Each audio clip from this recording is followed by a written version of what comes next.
Gênesis 9, do 1 ao 7, irmãos, farei a primeira leitura na versão King James, e diz o seguinte: E Deus abençoou Noé e seus filhos e lhes disse: Sede frutíferos e multiplicai-vos, e enchei a terra. E o temor de vós e o pavor de vós estará sobre todo animal da terra, e sobre toda ave do céu, sobre tudo que se move sobre a terra, e sobre todos os peixes do mar. Em vossas mãos eles foram entregues. Verso 3: Toda coisa viva que se move será por alimento para vós, assim como a erva verde. E eu vos dei todas as coisas.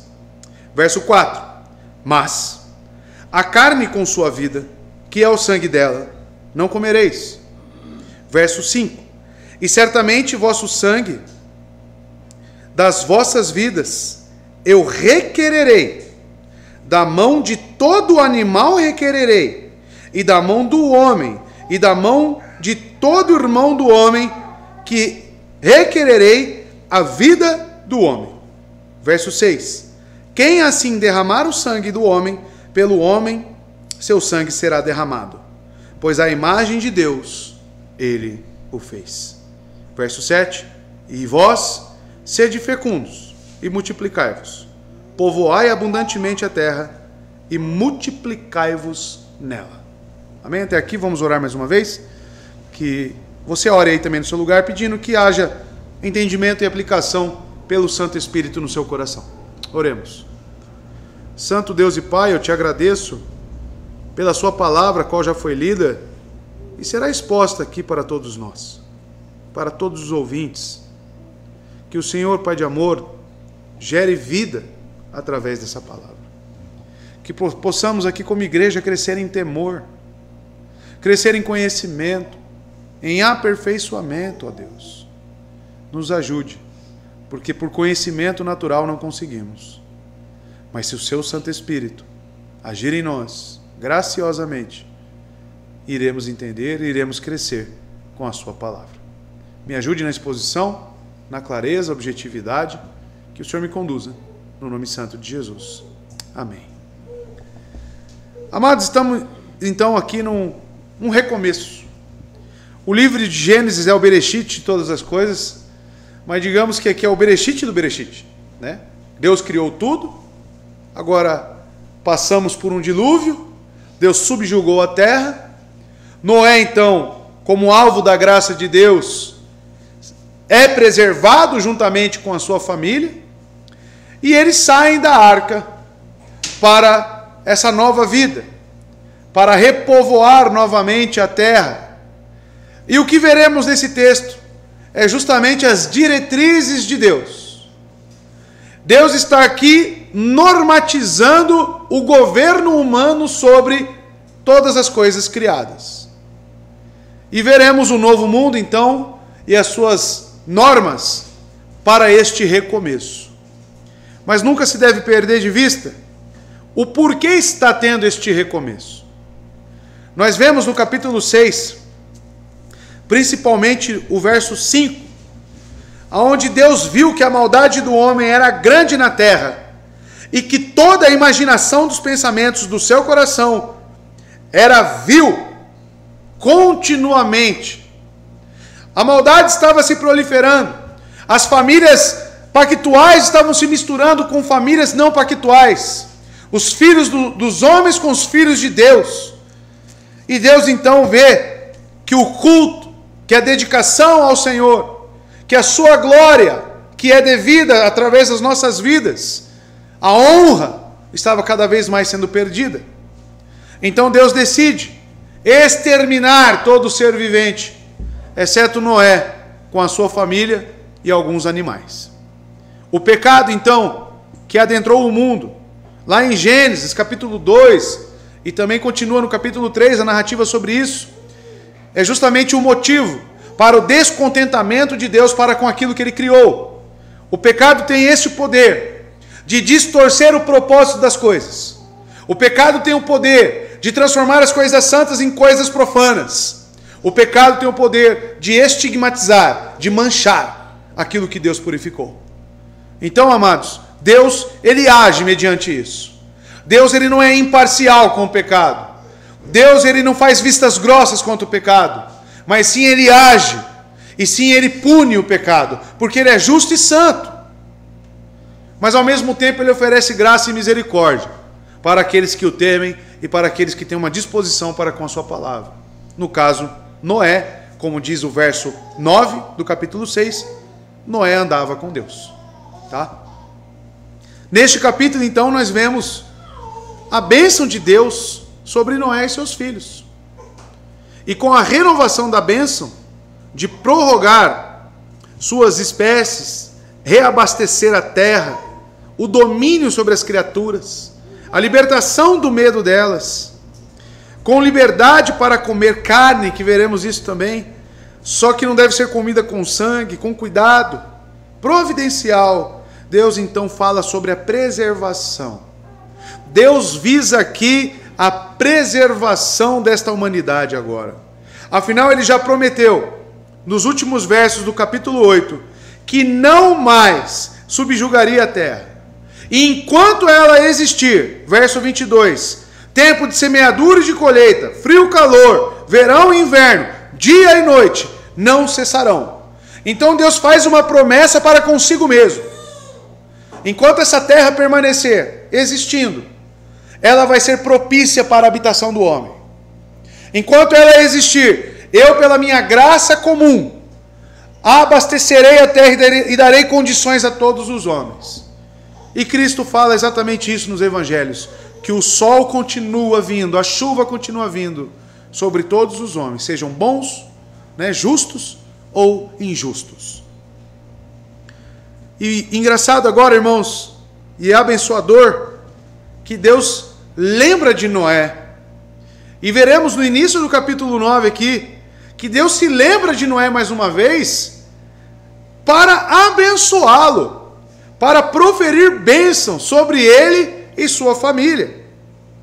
Assim como Noé lembrou-se de Deus para adorá-lo, como o capítulo 8, verso 20, o ato contínuo ali de Noé sair da arca é acompanhado no verso 20 de Noé construir um altar ao Senhor. E quando eu vejo esse relacionamento entre Noé e Deus, eu vejo essa troca. Em que sentido essa troca? De que, assim como Deus lembrou-se de Noé para colocá-lo na arca e preservá-lo, Noé também sempre se lembra de Deus. O relacionamento pactual que nós sempre aqui falamos é justamente isso. É um relacionamento de dependência, onde eu adoro o meu Deus, onde eu estou na igreja, e onde eu estou me dedicando ao meu Senhor, porque isso, o altar de Deus tem a centralidade no meu coração e na minha vida. Ao mesmo tempo, eu sei que eu sou abençoado com isso. Estar na igreja do Senhor, estar adorando junto com os meus irmãos, quem é que recebe algo em troca? Quem é que realmente recebe uma bênção quanto a isso? Pois Cristo ele é suficiente em si mesmo, Deus também. Mas nós somos abençoados. Quando eu adoro a Deus, quando Noé constrói um altar ao Senhor, ele está sendo abençoado. Então o relacionamento pactual é de uma busca, e o Senhor respondendo. Ele promete, aquele que me busca com um coração sincero, eu me revelo a Ele, eu mostro-me a Ele. E Deus aqui lembra-se de Noé, assim como Noé se lembrou de Deus. E isso é lindo, irmãos. E às vezes nós ficamos em certa apatia espiritual, justamente porque talvez não estamos lembrando de Deus. Ah, mas pastor, eu vou para a igreja. Pastor, eu estou lá sempre. Mas será que você realmente está buscando? Você pode estar de corpo presente apenas. Mas será que a centralidade do altar de Deus está na minha vida? Governando a minha vida? Eu tenho os meus sentimentos, as minhas motivações voltadas para com o meu Senhor mesmo? Então não é uma busca superficial, não é uma busca apenas de corpo. É uma busca com inteireza do homem, com tudo que nós somos. Amar a Deus acima de todas as coisas, com o seu intelecto, com o seu pensamento, com o seu esforço, as suas forças, com tudo que está em você. É assim que buscamos a Deus e amamos a Ele. E como resultado do culto de Noé, agora ele recebe de Deus. E como um segundo Adão, que Noé representa, não falando que Noé é Cristo, porque Romanos vai dizer que Cristo é o segundo Adão, mas Noé ele representa aqui um recomeço que foi frustrado talvez com Adão. E agora ele recebe as mesmas bênçãos que Adão recebeu. Ele recebe também a mesma governabilidade que Adão recebeu. Mas agora existe aqui, amados, um cuidado de Deus com essa preservação, emitindo ordens diretas também a Noé. Então, amados, o mandato de ser fecundo, multiplicar-se e encher a terra é algo semelhante ao que teve lá no Bereshit, no início. E Deus dá a ele provisão, proteção e ao mesmo tempo firma uma aliança com ele e com as demais criaturas, prometendo nunca mais destruir a terra com dilúvio. E aqui destacamos alguns pontos importantes entrando no texto.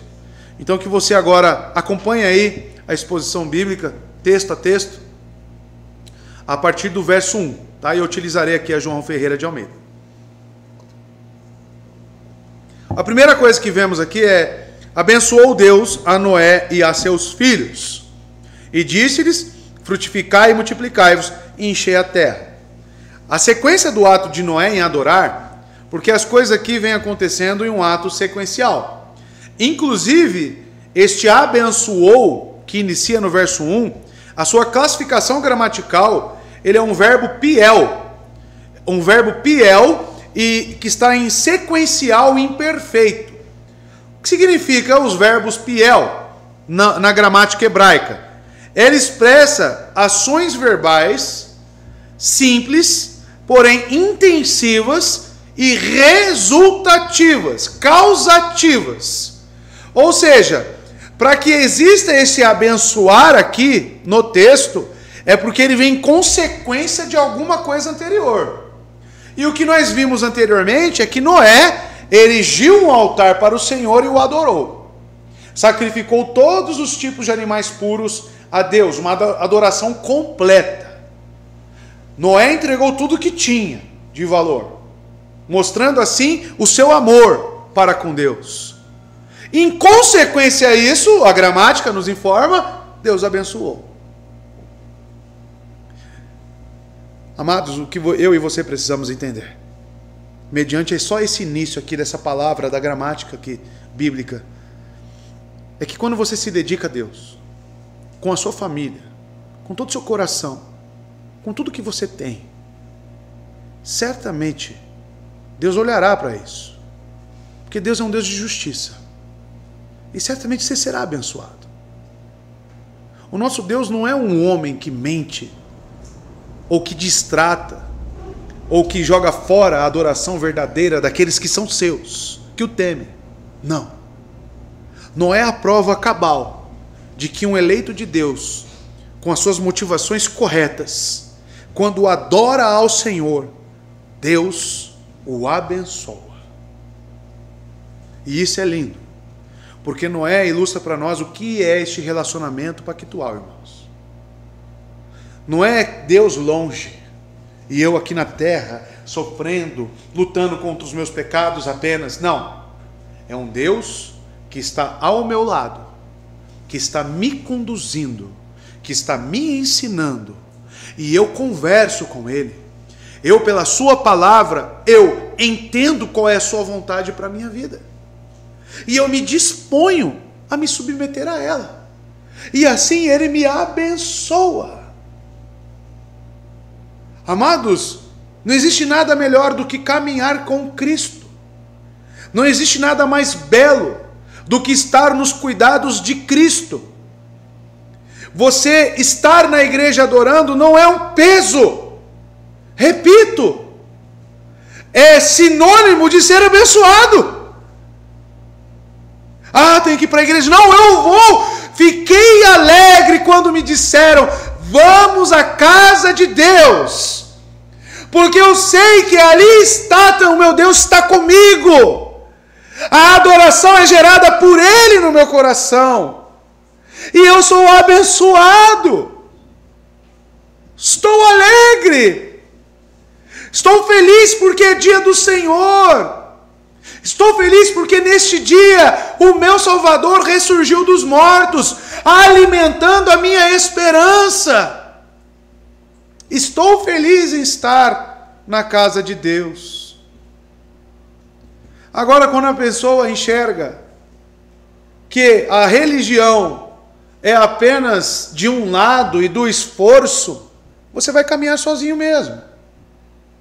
Quando você toma suas próprias decisões, ou quando você caminha em orgulho, em prepotência, sem sujeição, sem um caráter de servo, você caminhará sozinho e você se sentirá só mesmo, porque Deus rejeita os orgulhosos. Deus, ele não tem parte com os orgulhosos. E aí eu me sinto só. Eu me sinto desolado.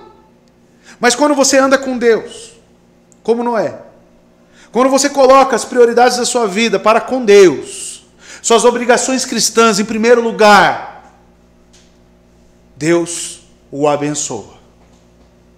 Deus o abençoa.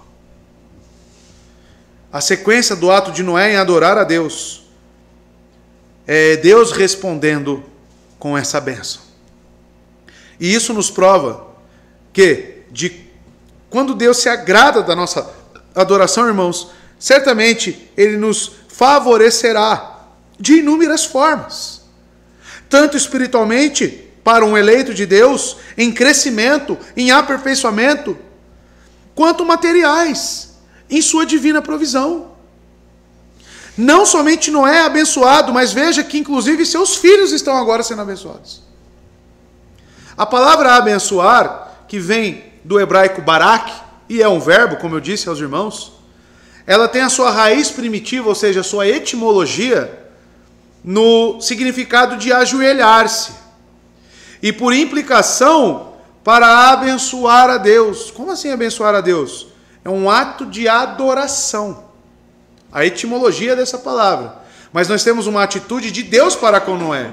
Aí Deus está se ajoelhando, não é? Não. Aqui é o homem recebendo um presente de Deus. Ser abençoado é receber graça. Vemos como Paulo diz, crescei nesta graça também, como vocês receberam a fé. A fé é dom de Deus. É um presente que Ele te deu. E se você tem fé em Cristo, você foi abençoado. Você foi favorecido com a graça. Então veja que Noé aqui está recebendo bênçãos. Bênçãos aqui especificamente temporais. Por quê? Pela sequência do texto nós sabemos que Deus se refere a bênçãos temporais. Que Ele falará sobre alimento e preservação natural do homem. Ele não especificamente está falando sobre algo espiritual aqui. Ele está falando sobre o meio de governo humano, que abrange inclusive a ímpios. Dentre dessa bênção a seus filhos, que diz o texto, abençoou Deus a Noé e a seus filhos, tem um ímpio aí reconhecidamente no meio. Cã. Cã é ímpio. Tá? E ele também está sendo abençoado. Olha que interessante. Então é uma bênção salvífica em Cã? Não. É uma bênção temporal. É uma bênção de preservação.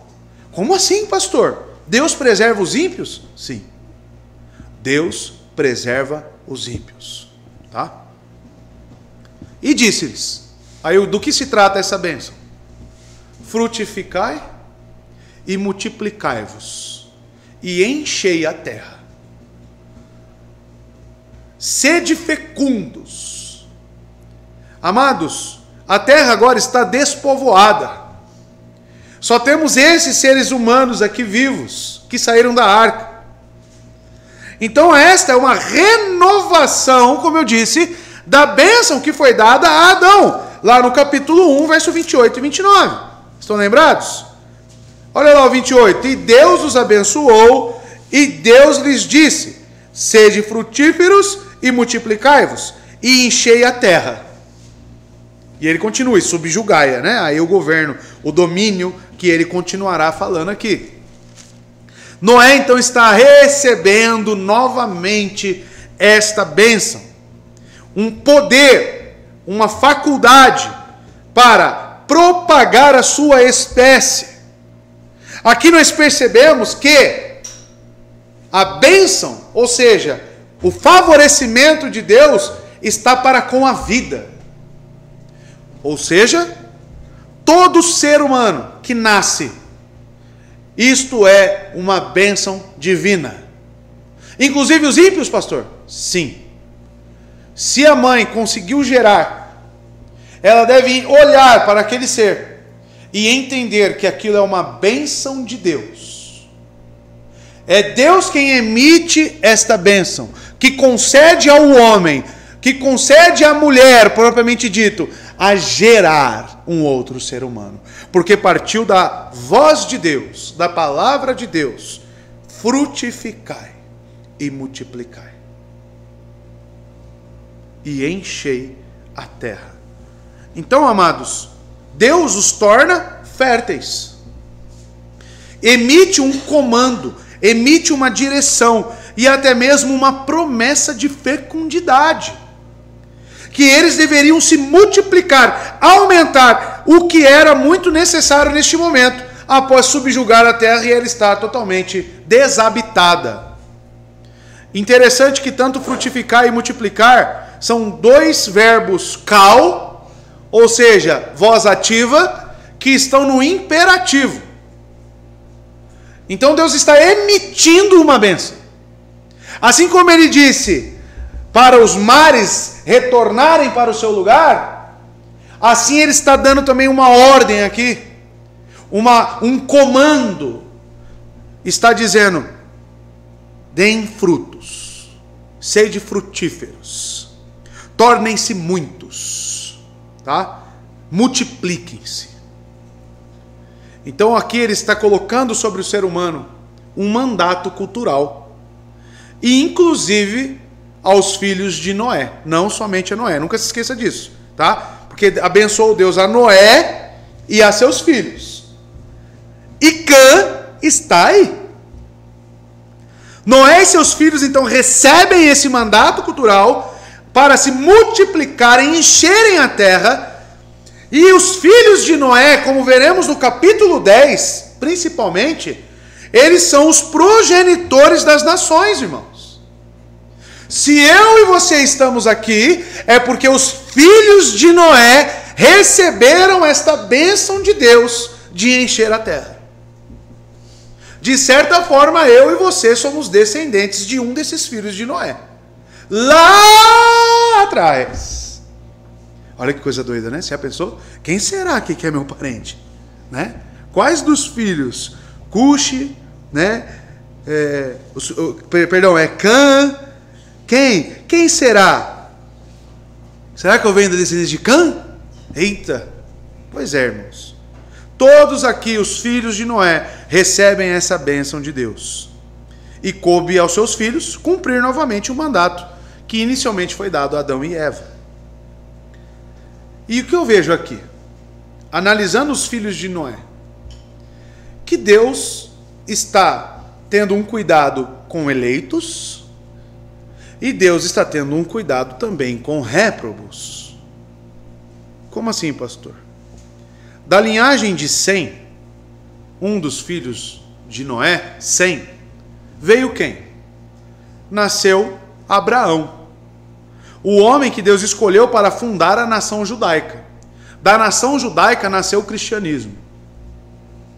Então Sem é aquele que está dentre uma descendência pactual, uma descendência que possui fé. Sem. E Abraão, desta descendência, gerou Isaac. Isaac gerou Jacó, do qual procedeu as 12 tribos de Israel, e na plenitude dos tempos nasceu o Messias, Jesus Cristo, a qual morreu por nós. Então Cristo está aqui nestas entrelinhas? Sim. Cristo está aqui. E a semente da mulher era quem? Que esmagaria a cabeça da serpente no proto-evangelho em Gênesis 3,15. É justamente Cristo que veio dessa descendência de Sem. Ainda assim, da descendência de Cã, nasceria Nimrod, ou Nimrod, né? Esse Nimrod, ou Nimrod, é justamente dele que nasce o berço da Babilônia. O berço de todas as raízes pagãs, talvez da humanidade. A Babilônia é tida como o berço do paganismo. Tudo que há de ruim nasceu da Babilônia. Babilônia foi um dos grandes inimigos do próprio povo de Deus, Israel. Então, quando você vê os filhos de Noé sendo abençoados, você não tem que olhar especificamente só para um indivíduo. Você tem que olhar para o que Deus está preservando em toda a linha do tempo. Porque se ele disse que não mais subjugaria a terra, enquanto a terra permanecer, existiria alimento e ela seria habitável, ele está preservando tanto a sua descendência santa como a descendência ímpia. Eleitos e réprobos. Pessoas que receberiam a fé e pessoas que não receberiam a fé. E como é o mundo hoje? A sua família é como? Todo mundo tem fé? Mas são preservados? Trabalham? Têm saúde? Sim. Isso já me mostra que a bênção de você frutificar e multiplicar, ela não é algo específico, inerente apenas para crente. Inclusive um ímpio pode ser fértil e pode multiplicar-se. E para quê? Para que sirva como vaso de ira e de desonra. E isso me faz temer a Deus. De que eu mesmo como um salvo, e até mesmo os ímpios, podem gerar seres para a desonra. Seres para serem vasos de ira, como diz a palavra de Deus. Provérbios capítulo 16, verso 4, Salomão sabe sobre isso. E olha o que ele diz. O Senhor faz tudo com um propósito. Ele tem um propósito. Até os ímpios para o dia do castigo. Então eu não entro na questão, porque ele é ímpio e porque ele é eleito. Isso é você querer ser Deus. Eu sei que ele tem os seus ímpios. Os ímpios servem para o propósito dele. E ele tem os seus eleitos para a sua glória. Os vasos de honra. É assim que Deus trabalha. E isso já é mostrado aqui. Na própria descendência de Noé.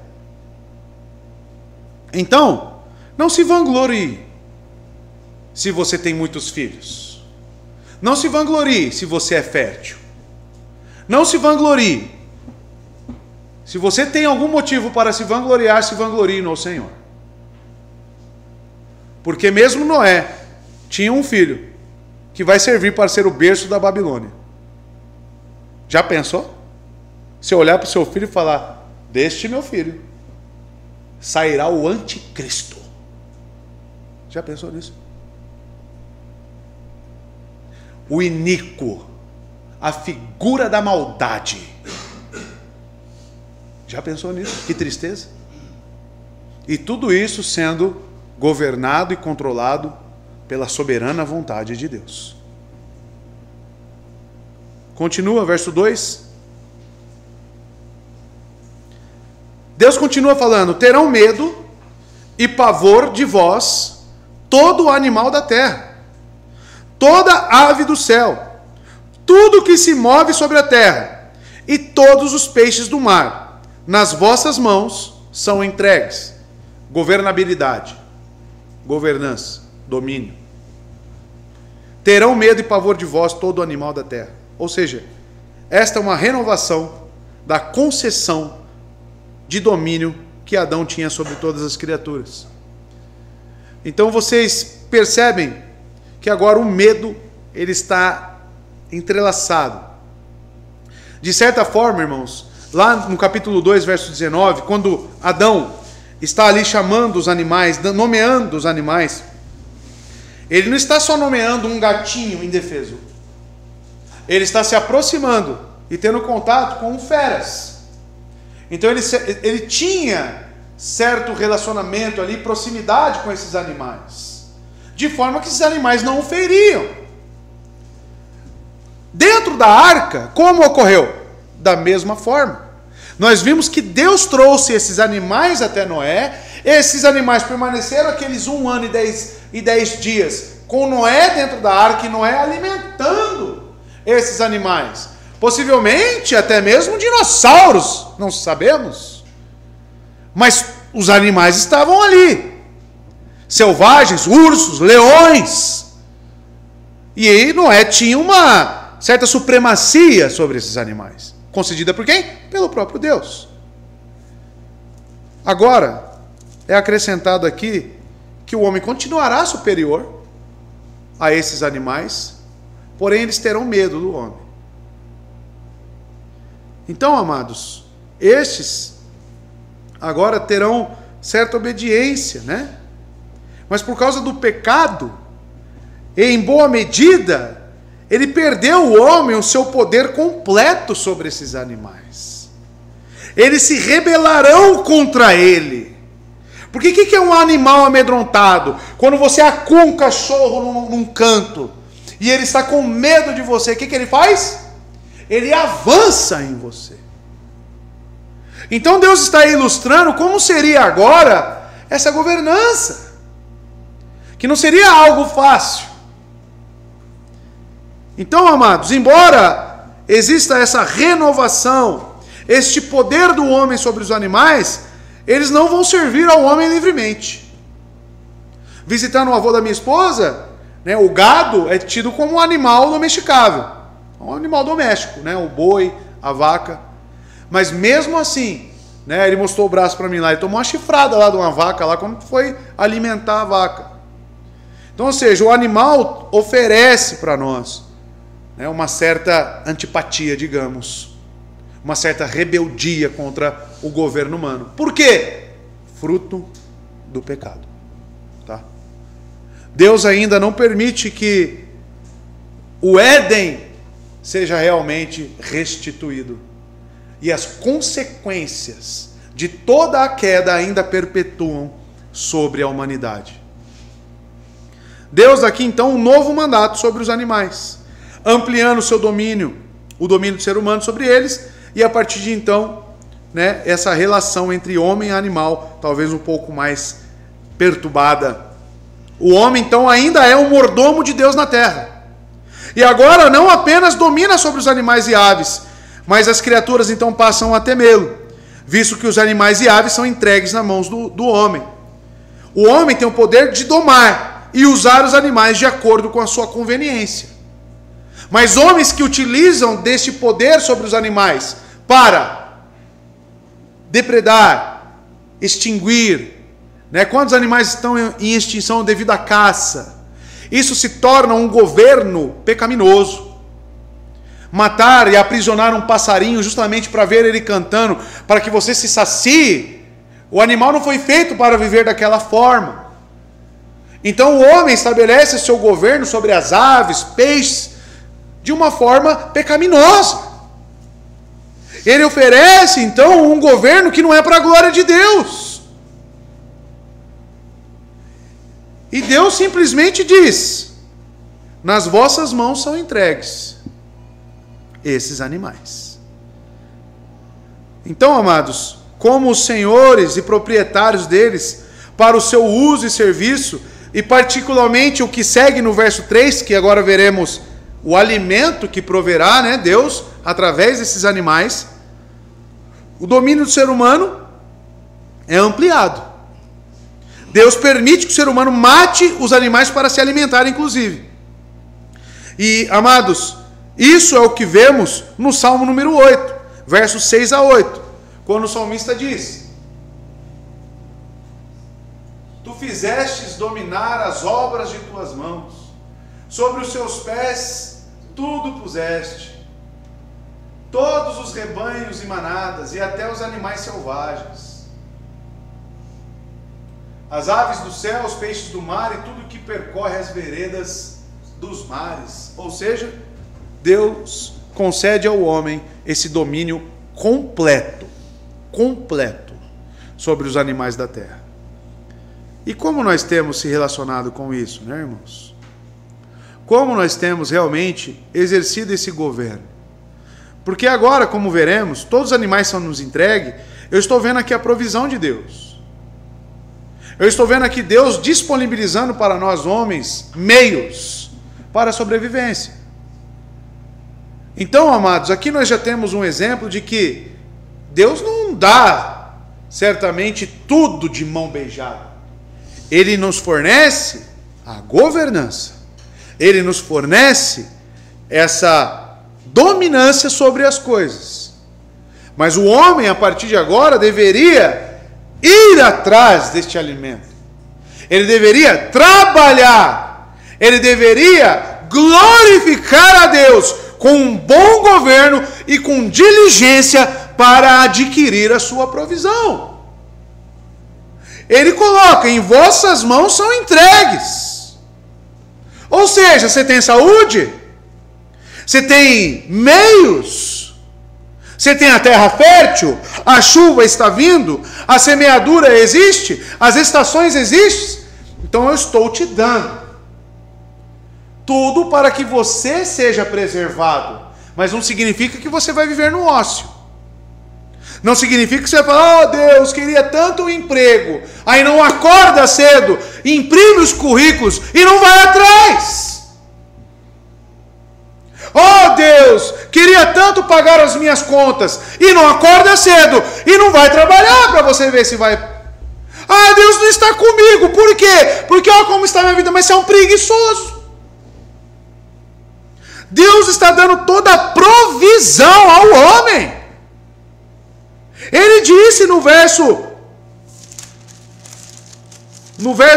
22 que ele fez uma promessa com ele mesmo: semeadura, calor, frio, colheita, inverno, dia, noite não cessarão.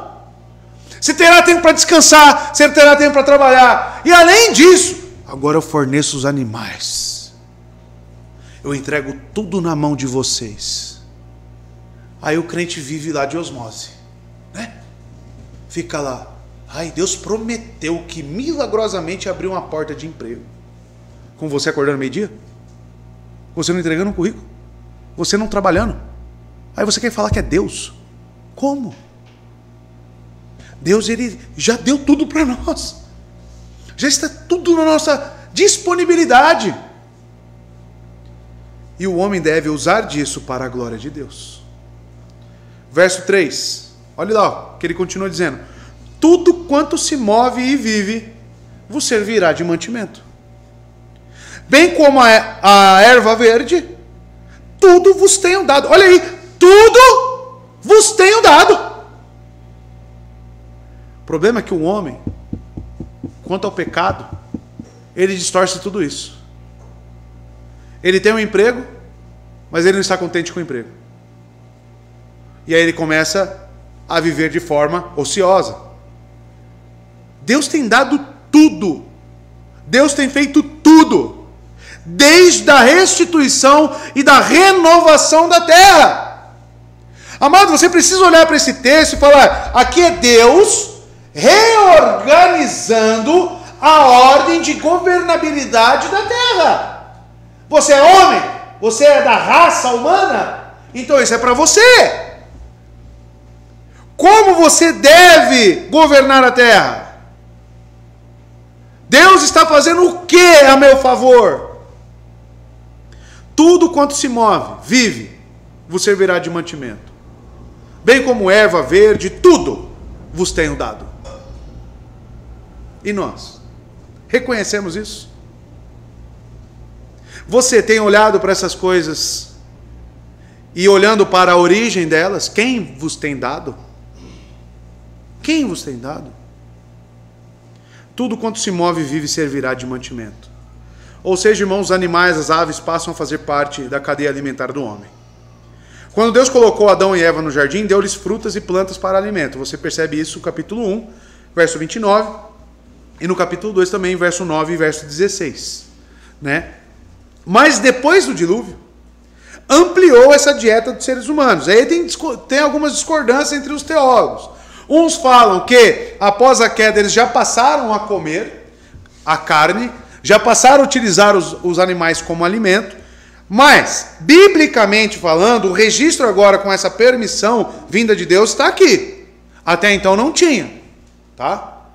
E leva-se a entender, eu acredito que até mesmo os homens já estavam realmente se alimentando. Mas de que forma? E nós veremos isso. Por quê? Até mesmo as vestes que Deus fez para Adão e Eva após a queda, veio de onde aquelas vestes? Dos animais. E a população que veio sobre a terra conseguiu roupas como? Desses animais. Certamente então houve abate de animais. Certamente isso ocorreu. Então, amados, não temos informações bíblicas que relatam isso antes do dilúvio, mas agora temos. Então Deus estabelece que além da erva verde que o homem já desfrutava, agora tudo que se move e vive lhe é dado como alimento. Tá?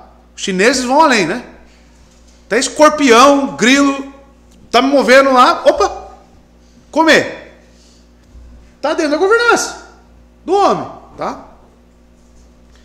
Bem como erva verde, tudo vos tenho dado. Deus aqui não concede aos homens mais do que havia previamente dado, mas simplesmente restaura o que fora removido, para que outra vez eles tomassem posse daquelas boas coisas das quais haviam sido providos.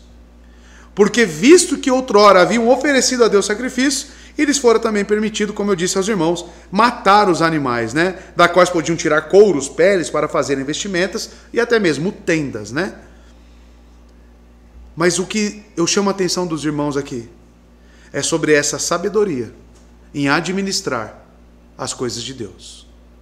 Como cantamos. Vocês prestam atenção na canção de gratidão na hora das ofertas? Que eu não ouse incauto desviar. Tá? O quê? E que eu seja mordomo teu. Ou seja, a sua estadia aqui nesta terra, como crente falando, é de mordomo de Deus. O seu trabalho, você deve ser um mordomo de Deus. É Ele que te deu. Você deve olhar para aquilo como o texto está falando, tudo vos tenho dado. Ou seja, se Deus me deu, então eu devo cuidar, devo preservar, devo administrar de que forma? Como Salomão diz em Provérbios capítulo 3. Administrando de forma a honrar, de forma a glorificar com os teus bens e tuas premissas a Deus. Mordomo. Porque para a cova onde você não vai levar um centavo. Um centavo. Sabedoria nessa governança. Com razão que deve ser considerado como sendo de maior importância, que comer carne dos animais nos é outorgado pela bondade de Deus, que não nos apoderemos de nosso apetite, da nossa cobiça, como fazem ladrões, nem ainda tiranicamente derramamos o sangue inocente do gado, mas que apenas tomemos o que nos é oferecido pela mão do Senhor. Viver contente, dia após dia, com o que Deus tem me dado. Sem cobiçar a posse do seu irmão, sem cobiçar a mulher do seu irmão. Tudo que nos é dado é aquilo que eu devo administrar. Se essa é minha mulher, o que vocês estão aprendendo lá no catecismo matrimonial? Né? Que você tem que estar contente com a sua esposa e você contente com o seu marido. Você não deve estabelecer comparativos de quem me deu esse marido. Casamento diz na Bíblia que é dom, que é dado. Aquilo que Deus uniu, Deus uniu, o homem não separe. Ou seja, se Ele me deu minha esposa, se Ele me deu meu trabalho, se Ele me deu as minhas posses, eu devo fazer o que com isso? Administrar com sabedoria. Tá? Agora os ladrões, por que roubam? Porque roubam. Porque cobiçam. Porque não estão contentes com o que têm. Querem algo que não é deles. Estão dispostos a matar a pessoa para ter aquilo que ela tem. Cobiça. Pura cobiça. Verso 4, irmãos. A carne, porém, com sua vida, isto é, com o seu sangue, não comereis. Aí você deve estar pensando, não posso comer mais o... Como é que é aquela linguiça? Chorizo, né? Que é feito de sangue. Não posso comer mais aquele bife lá no molho madeira, né? O molho madeira é feito com sangue também, né? Se não me engano, acho que é. Mas tem culinária voltada utilizando sangue de animais. E aí? Não posso comer aquela carne vermelhinha, mal passada na churrascaria? Estou sendo proibido aqui pela palavra, é isso? Que só tem um ponto no churrasco, né? E o ponto é esse. Se você quiser comer outro tipo de carne, aí tem que pôr na frigideira e mandar cortar lá no açougue bem fininho. Aí é bife para, né, fritar. Churrasco é grosso, tem um ponto certo. Deus estabelece um limite aqui na alimentação do homem. Mas precisamos entender o porquê que Deus institui isso. É vetado ao homem comer carne com vida. E o sangue é citado aqui porque o sangue representa a vida. O sangue é quem leva os nutrientes para todo o corpo. A troca gasosa dentro do seu corpo, oxigênio, nitrogênio, tudo que existe, quem faz é o próprio sangue. Sem sangue, você não tem vida, tá? Então, ou seja, a vida animal está no sangue. E nós também. A sacralidade da vida, mesmo da vida animal, aqui é estabelecida por Deus. É importante destacar que o sangue é equiparado a esta vida no Antigo Testamento. Por exemplo, quando vemos Levítico 17:11, pode pôr para a gente, por favor? Levítico 17:11, olha lá. Pois a vida da carne está no sangue, e eu o dei a vocês para fazerem propiciação por vocês. Então, por que o sangue dos animais? Porque é vida por vida.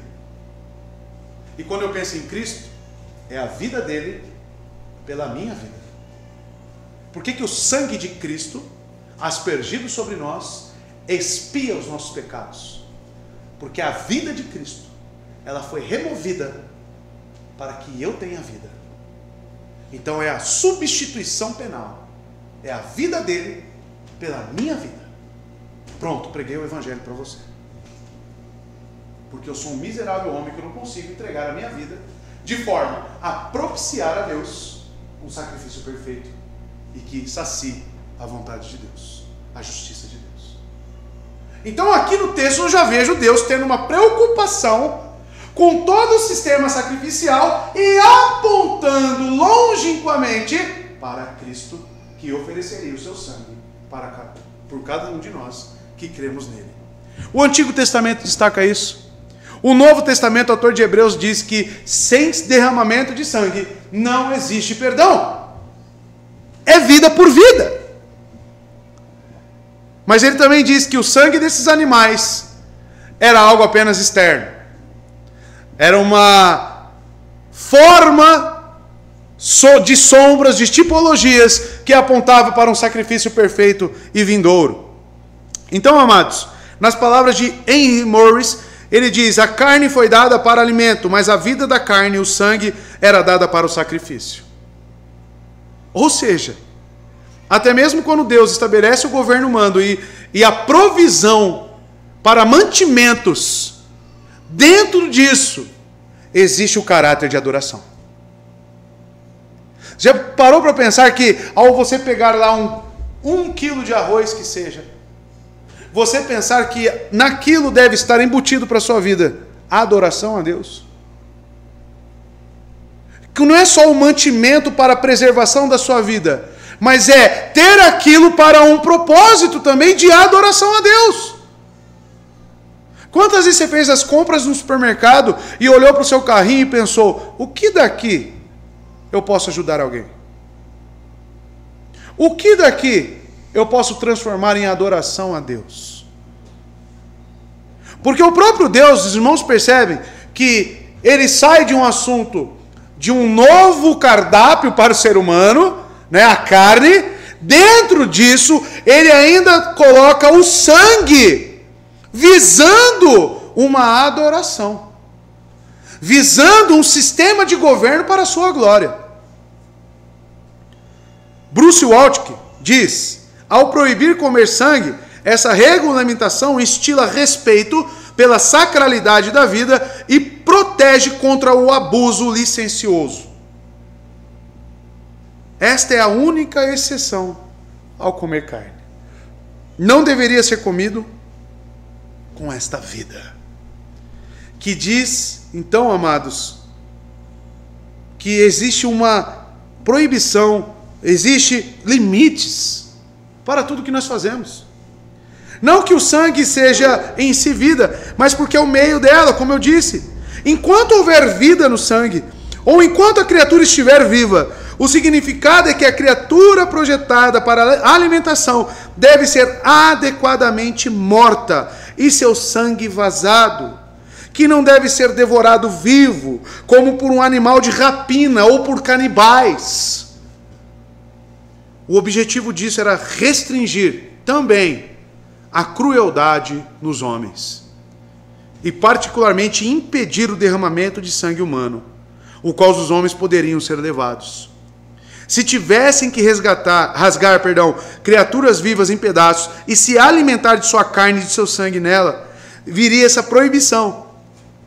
Então, amados, devemos olhar para o ser humano como alguém que, se não for colocado limite sobre ele, ainda mais com o pecado, ele avança com brutalidade, com crueldade, não respeita a vida, não visa a adoração de Deus, consequentemente. E é engraçado, esqueci até de trazer o livro para a irmã, do David Brainerd. Alguns índios que ele visitava tinham as práticas canibais, irmãos. Índios que comem os próprios filhos. Então você percebe que isso é uma crueldade, é uma sacralidade. Deus tanto visa a adoração por meio deste sangue, e também visa conter os ímpetos humanos. Porque partindo do ponto de que a maldade lá no capítulo 6 estava aumentando, e partindo também do raciocínio de que eles tinham vestimentas e matavam animais, eu penso como o seguinte: como que eles estavam comendo esses animais? Como que os homens estavam se relacionando com a vida? A adoração a Deus certamente foi deixada de lado, mas certamente a brutalidade, a maldade, ela cresceu. E aonde que nós vemos isso? Olha aí, por exemplo, o verso 11 do capítulo 6. A terra também estava corrompida diante de Deus, e a terra estava cheia do quê? Violência. Sabe o que está querendo dizer o texto aqui, que já foi pregado? Que um homem estava assassinando o outro, que o relacionamento do homem para com esses animais era brutal, que era violento, era sem limite.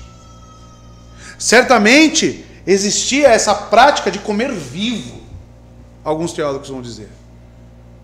A violência, e ele repete no verso 13: e Deus disse a Noé: o fim de toda a carne chegou diante de mim, pois a terra está cheia de violência por meio deles, e eis que eu destruirei eles com a terra. Nós, amados, devemos ter esta visão de mordomos como crentes. Tudo fazer com moderação, tudo fazer visando a adoração a Deus. Tudo, quer comamos, quer bebamos, façamos para a glória de Deus. E Deus coloca ainda mais limites. Verso 5. Visando esta vida representada no sangue. O verso 5 ele vai dizer: certamente requererei o vosso sangue, o sangue das vossas vidas. Os irmãos percebem que o sangue está para a vida? Então não é comer a carne mal passada, não é isso, meu irmão. Ele está falando que é vida por vida. Requererei o vosso sangue, ou seja, a vossa vida. Requererei o sangue das vossas vidas. De todo animal requererei, como também do homem, sim, da mão do irmão de cada um, requererei a vida do homem. Veja, irmãos, a razão da lei anterior. Por que ele proíbe lá, né, a ingestão do sangue, a carne com sangue, com vida? Porque ele está visando algo maior também, que é preservar a vida do homem. Então, para ensinar os homens a não derramar sangue humano, ou ainda, quebrar o 6º mandamento, correto? Embora Deus tivesse dado liberdade para matar as criaturas, derramar seu sangue e comê-las, ainda assim, ele não permitiu que derramassem seu próprio sangue ou o sangue de seus semelhantes. Se eles fizessem isso, ele certamente faria uma inquisição e os puniria por isso. E aqui, amados, é tão perfeito o texto. Certamente requererei o vosso sangue, o sangue de vossas vidas, de todo animal, como também do homem, sim, da mão do irmão de cada um, requererei a vida do homem. Uma pergunta surge aqui. E quem retira sua própria vida?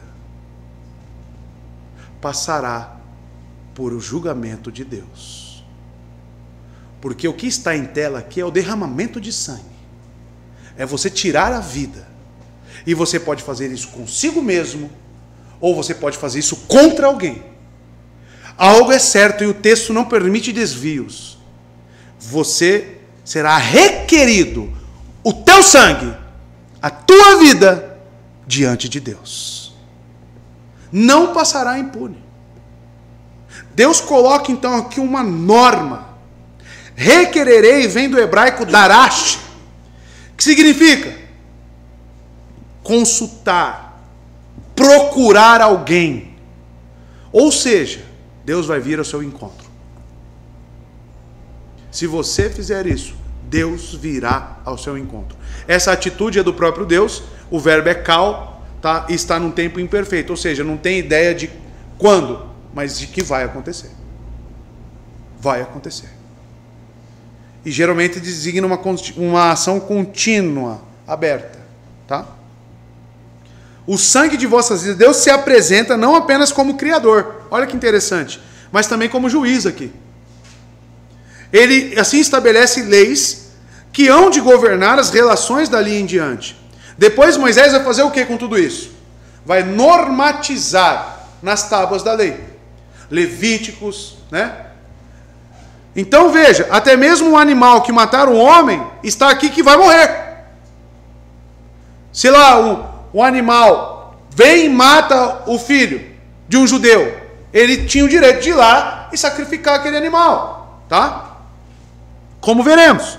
Se o indivíduo matar um homem, pela vítima do seu próprio sangue, será derramado.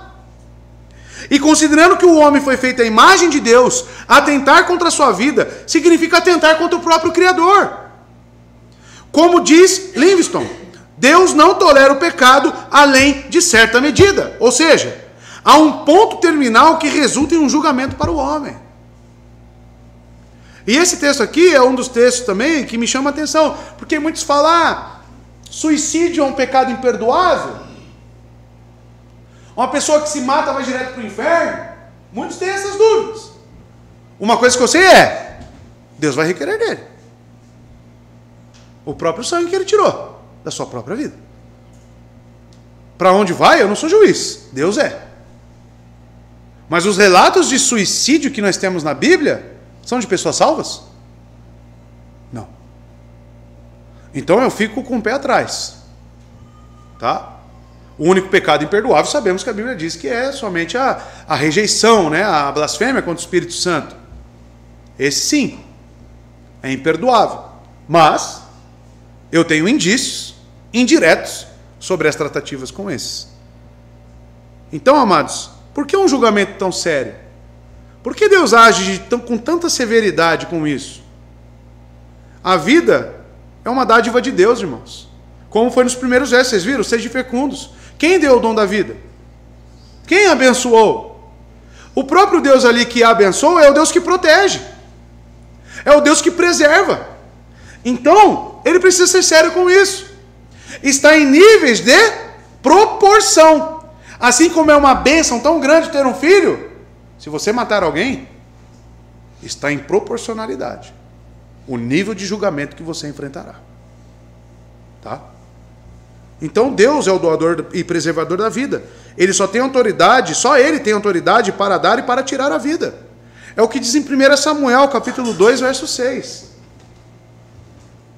O Senhor mata e preserva a vida. Ele faz descer a sepultura e dela resgata. Somente ele. Não eu e não você. Deus proíbe tanto o assassinato, Êxodo 20:13, quanto o suicídio. E aqui, citado Efésios 5:29, né? Ou seja, o homem não tem licença para tirar a vida do seu próximo, nem muito menos atribuição para tirar a sua própria vida. É uma proibição de Deus. Nesse sentido, podemos dizer que o suicídio é assassinato de si mesmo. É quebra do sexto mandamento. É contra a sacralidade da vida. É contra o caráter de preservação da vida de Deus. Por isso que eu digo, irmãos, existe cristão comunista? Existe cristão que defende pauta de aborto? Pautas que são contra a vida? O sistema russo matou, o sistema comunista russo matou quantas pessoas? Milhões de pessoas. Como que eu sou cristão e vou defender a mesma pauta que essas pessoas que são contra a vida? É impossível. Olha o caráter de Deus. Quem que vai requerer a própria vida do assassino? Quem é? Está falando aqui? O próprio Deus. Como que eu sou um cristão e sou a favor da quebra do sexto mandamento? Como? Como, meu irmão? É impossível isso. A mulher é dona do seu corpo. Ela pode retirar a criança. Blasfêmia! Isso é impossível. Uma pessoa dessa precisa nascer de novo. Precisa conhecer a Cristo, precisa conhecer este Deus que preserva, que zela pela vida.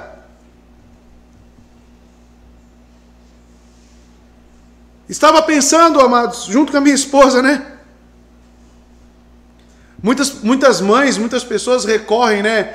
Até mesmo a sistemas de reprodução in vitro, né? E aí tira óvulos lá, não sei quantos irmãos já viram, e fica lá os embriões guardados. Aí eu pensando, e se tiver lá 10 embriões? E a pessoa é cristã? Tem que ter os 10. Tem que ter os 10. Porque ele já tem vida. Ali já tem célula se formando. E ele já está em desenvolvimento. Já tem vida. Porque célula é sinônimo de vida também. Né? É vida. Tem que ter os 10. O cristão é pró-vida. É pró-vida. Um médico chega à ética cristã. Tem sua esposa e tem seu filho. Quem eu mato? Né? Ou quem eu deixo sobreviver? Pela questão, né, sacerdotal do homem, eu falo, minha esposa. Mas e aí? E o assassinato do filho? Eu, quando foi feita essa pergunta na aula de ética cristã, eu falava, o médico e profissional é você, tem que salvar os dois. Tem que salvar os dois. Mas estabelecer juízo sobre vida não cabe ao homem. Não cabe ao homem. Nós preservamos vida. De todo animal, olha só como é tão severo. De todo animal requererei, como também do homem. Ou seja, nem mesmo um animal. Se uma onça matar um homem, Deus requererá a vida daquela onça. Até um animal irracional. Por que Deus faz isso?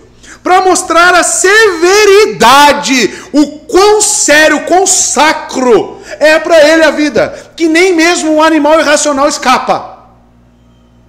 Quando Deus, os irmãos precisam entender, quando Deus formou Adão, criou o homem, Ele se envolveu nessa criação.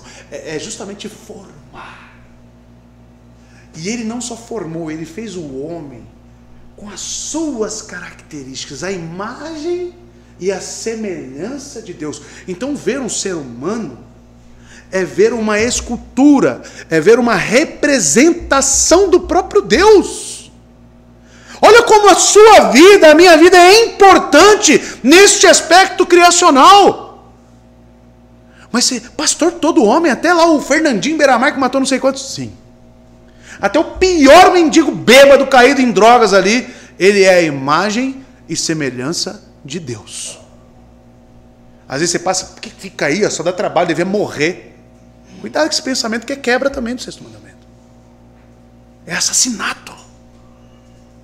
Você deveria pensar, Deus o fez a sua imagem e semelhança, e olha o que o pecado fez, que Deus tenha misericórdia. Pregue o evangelho. A nossa mente, ela tem que ser direcionada para com a palavra, irmãos, e não a cultura secular. E no final ele diz, irmãos, sim, da mão do irmão de cada um requererei a vida do homem. E perceba, por que o salmista Davi diz, Deus é o meu vingador? Por que Deus é o nosso vingador? Porque é Ele que tem essa responsabilidade. O fato de Deus assumir nossa defesa e se declarar o vingador não é uma prova banal de seu amor para conosco. Ao dizer que requer punição dos animais, Ele nos dá isso como um exemplo. Pois se por amor ao homem Deus se ira contra criaturas irracionais, para preservar o homem, quem dirá nós, irmãos? O que será do homem que, injusta e cruelmente, e contrariando o senso da natureza, se lança contra seu irmão? Como Caim, que matou Abel. Vocês entendem como Deus enxerga essa questão da sacralidade da vida? Da mão do irmão de cada um requererei a vida do homem. Se todo animal que matasse outro humano deveria ser pelo homem também morto, veja, derramando como justa punição, este versículo aqui, amados, estabelece que o ato não autorizado de tirar uma vida humana é uma ofensa capital. Aí você deve pensar, e como que fica os atos de justiça, os magistrados civis, que têm poder para isso? Um policial, por exemplo, que mata um bandido, entra nessa questão? Não, porque vocês verão que Deus aqui está instituindo, inclusive, essa licença para determinados homens exercerem essa justiça aqui na terra. Este versículo estabelece o ato, então, que não autorizado de tirar vida humana é uma ofensa capital e implicitamente autoriza autoridades devidamente credenciadas a executar os homicidas. Os versículos na lei de Moisés reforçam esse conceito. A Bíblia consistentemente ensina que os seres humanos são de valor superior, elevado. Levítico 24:17, temos aqui um exemplo. Se alguém ferir uma pessoa a ponto de matá-la, terá que ser executado. E isso aqui, amados, está nas palavras. Sim, da mão do irmão de cada um requererei a vida do homem. O irmão aqui não é parentesco apenas, mas é semelhante. Então, da mão de alguém, ele vai requerer a sua vida. Aqui Deus está instituindo um governo neste novo mundo, que será ratificado em Levítico, e podemos consultar também no Novo Testamento. Tá? A pena de morte, então, de certa forma aqui, dentro dos limites que Deus instituiu, ela é autorizada. Tá? Devemos ser sinceros com a pena capital, é inegável. Tanto que no Novo Testamento como no Antigo Testamento, Deus não negou o direito, por exemplo, de Pilatos de condenar Jesus à morte.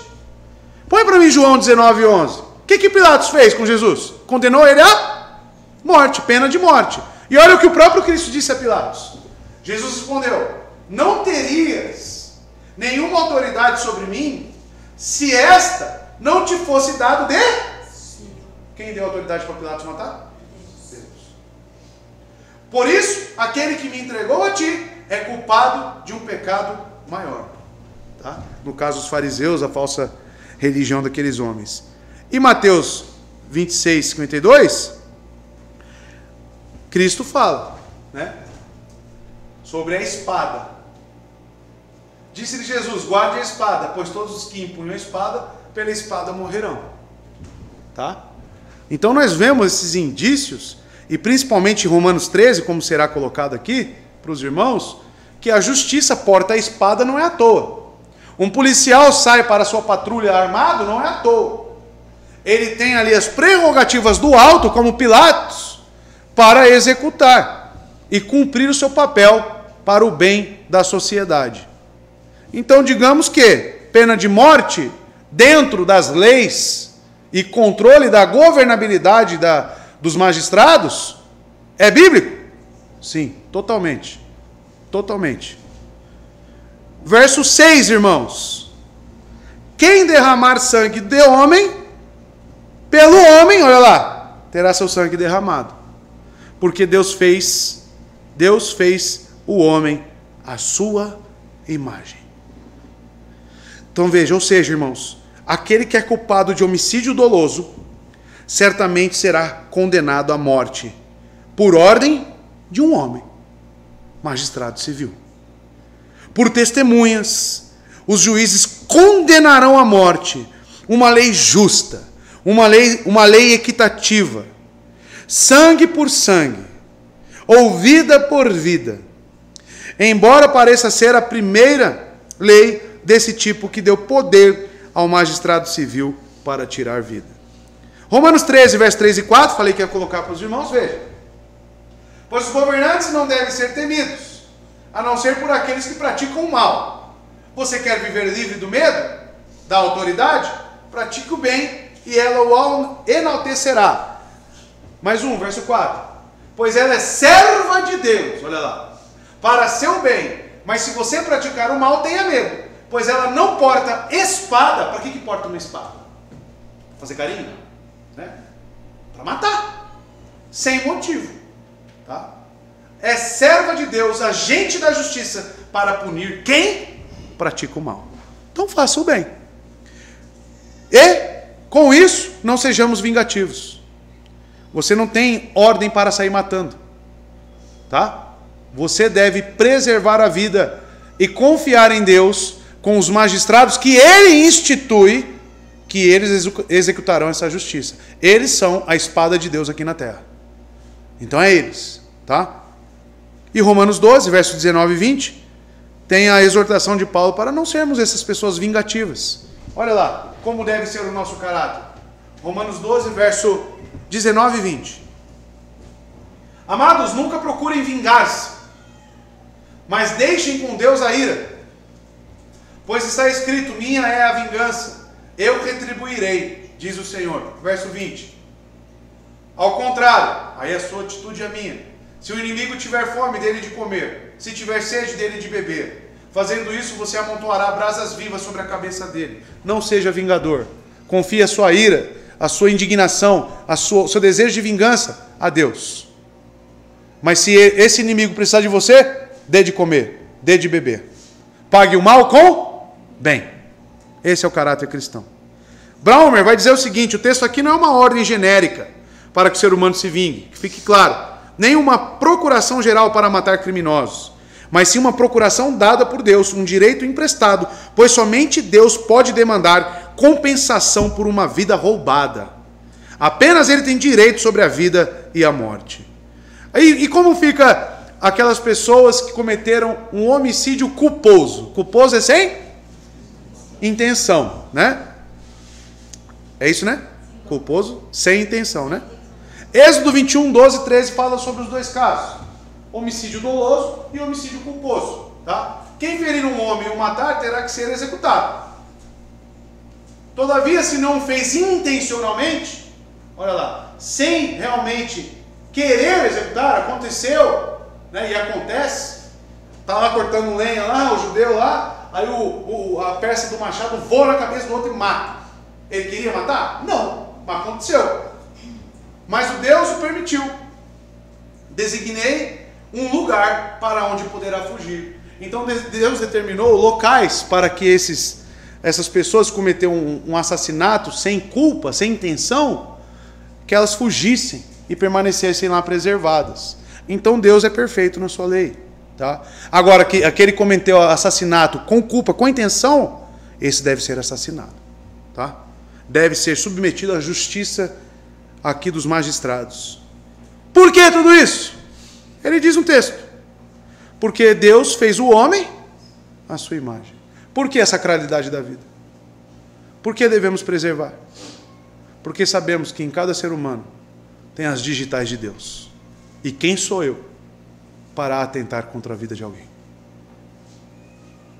O assassinato é absolutamente proibido, irmãos. Deus criou o homem à sua imagem e semelhança. Mesmo depois da catástrofe mundial, o ser humano continua sendo representante do Criador aqui na terra por sua semelhança com Deus. Assim como uma estátua indica o domínio de um governante, assim a vida humana é um testemunho vivo da existência de Deus. Olhar para você, estudar a sua anatomia, que seja, você percebe que o equilíbrio de tudo, de todos os detalhes, como você foi feito, tem as digitais de Deus. Nós somos a prova viva da existência de um Criador. A marca distintiva de todo ser humano. Então, logo, atentar contra isso é ir contra o próprio Deus, aquele que criou. A exegese judaica sobre esse texto, e os judeus gostam de ir a fundo, né, nessas questões externas da lei, diz que todo ato de homicídio elimina a imagem e semelhança de Deus do assassino. Não sendo mais imagem e semelhança de Deus, ele pode ser executado. Isso é exegese judaica. A tradição judaica ampliou as proibições de comer carne de animais vivos e de matar o ser humano para as assim chamar de 7 leis de Noé. Será que os 7 pecados capitais vieram daqui? Né? Não sei. Os judeus consideram as leis de Noé regras éticas fundamentais, que estão acima da lei judaica e são comuns a todos os seres humanos. Então o judeu olha para isso aqui e enxerga como uma lei ética, moral, que está acima dos próprios regimentos deles. Eles enxergam isso com um peso a mais.